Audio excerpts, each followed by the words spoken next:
Sa punto pong ito, makapanayam natin si Senate President Chis Escudero. Magandang umaga po, Senator.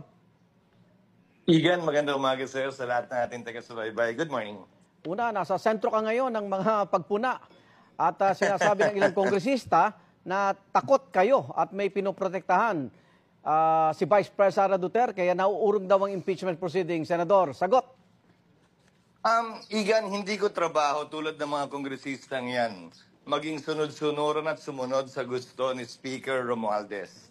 Ang Senado ay hiwalay, independyente at gagalaw ayon sa nakikita naming tama at nararapat.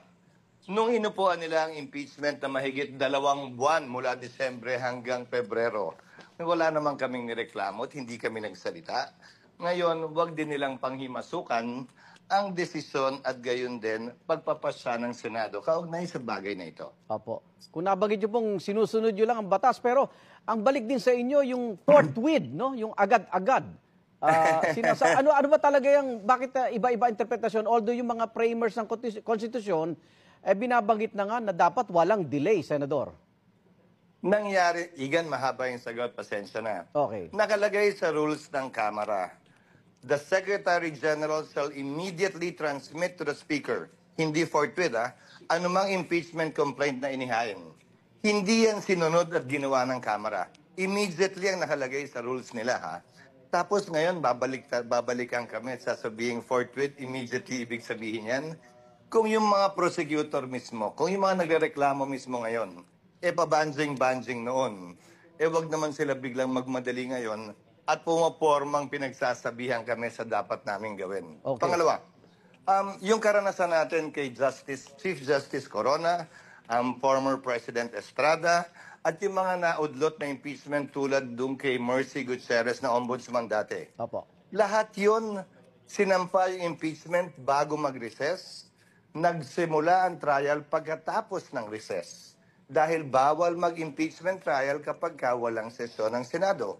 Itong impeachment complaint, inihain ng Kamara 2 oras bago kami mag-adjourn. Hindi kami utusan ng Kamara, hindi ako sumusunod dahil gusto lamang ng Speaker ng Kamara na ma-impeach ang ikalawang Pangulo. Gagawin namin ang aming trabaho ayon sa batas, ayon sa pananaw ng Senado, nang hindi sunod-sunuran lamang sa gusto ng isang tao o ng kabilang Kamara. Okay. Kung susunod sa batas, gusto marinig sa inyo, tuloy pa ba ang impeachment trial o patay na po? Sa June 11, magkakaroon ng schedule para basahin ang impeachment complaint. Walang nawala, walang nadagdagigan. Dahil ang pinaka-pwede lamang naman namin gawin ay ito. Mag-issue ng summons, mag-convene, sumumpa, mag-issue ng summons. Hanggang dun lang. Opo. Ngayon, ayon sa batas, 10 araw pinakamababa ang binibigay sa nasasakdal para sumagot. So kung June 3 kami nag-convene, 10 days para sumagot, hindi pa namin alam kung hihingi siya ng extension. So June 13 siya sasagot. Kung June 11, June 21 siya sasagot. Tapos na ang termino ng Kongreso nito, pati ng mga prosecutors. Pagdating ng June 30, hindi po na sila otorisado na mag-appear sa kaso. Hindi naman po pwede na panig lamang ng nasasakdal ang papakinggan namin nang walang kabilang panig. Opo. Ngayon kung ang tanong mo, Igan, ay bakit hindi nyo naisipan to? Babalik ko yung tanong sa mga kongresistang gigil na gigil. Bakit hindi nila naisipan yan nung inupuan nila ng 2 buwan yung mga impeachment complaints para lamang ihain sa huling araw ng aming sesyon. Tapos ngayon ay mamadaliin kami. Okay, so yung tanong nga, buhay pa ba ang impeachment o hindi natatawid sa 20th Congress? Magkaiba ang opinion ng mga senador dyan, Igan. Napakinggan niya nung isang araw. Iba ang opinion halimbawa ni Senator Tolentino sa kabilang banda. Iba ang opinion ni Senator Risa at ni Senator Pimentel. Yung bagay na yan malamang, Igan. Pagbobotohan namin bago namin talakayin yung impeachment kung saan malayang makakapagsalita at debate ang mga miyembro ng Senado kaugnay niyan. Pero may oras pa o panahon pa? May oras at panahon para gawin yung sinasabi ko. Oo, Igan. Okay, June Dahil 11, isang araw lamang naman, ulitin ko susumpa, ibabasahin ng House, susumpa kami, magko-convene kami, mag-i-issue kami ng summons. Opo. Yung 4 lamang naman yun ang gagawin. Okay. Ngayon, bakit pinagpaliban? Kasi nga may hinahabol kaming mga mahalagang panukalang batas na kailangan ma-approve ngayon para ma-third reading pa namin next week. Okay. Kung hindi namin ma-second reading yan ngayong linggong ito, patay na po yun. Magsisimula uli yan sa 20th Congress. Sayang naman po yung mga batas. So yung June 11 tuloy na, Senador? Yun po yung setting na pinadala ko at wala naman pong nagmusyon para baguhin yun. Paagahin man o ipagpaliban. Nag-ooperate kami, Igan, sana maunawaan ninyo, sa mga musyon at mga botohan. Lahat ng ginagawa namin, botohan yan. Okay. Bagaman hindi nyo napapanood na nagbobotohan, ibig sabihin, lahat ay sumang-ayon. Kaya anumang presiding officer, kung ako o sino man, palaging sinasabi, is there any objection?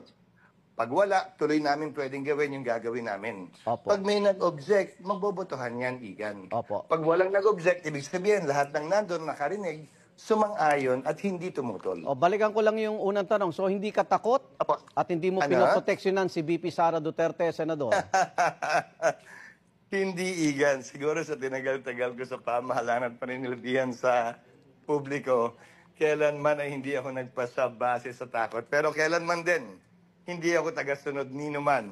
At kung yung mga mambabatas na yan ay tagasunod ng speaker na gustong i-impeach si Vice President Sara, hindi po ako kasama sa listahang yon. Reaction lang sa 88% daw sa isang survey na gusto marinig si VP Sara Duterte magpaliwanag sa impeachment trial. Dapat naman talaga at maganda naman talaga yun para masagot yung mga katanungan na ginagawa na rin naman yata ni VP Sara ngayon. Tulad din naman ng ginagawa ng mga mababatas, Igan. Nilalabas na nila yung ebidensya sa media kaugnay ng impeachment complaint. Demokrasa tayo. Okay. Malayang pwedeng sumagot sa ano kailanman ang sino mang nais magsalita. Okay, huli na lang po. Nabanggit Opo, ni Senator Tolentino na may continuing violation ng Senado sa hindi pag-usad ng impeachment process. Opinion at pananaw niya yun, sabi ko nga. Pero iba din ang opinion at pananaw ng ibang mambabatas. Pagbobotohan namin yan, Igan, sa takdang panahon. Malamang, sa June 11, lahat ng mga bagay na yan mapag-uusapan, mapag-debatihan, at tiyak ko pagbobotohan.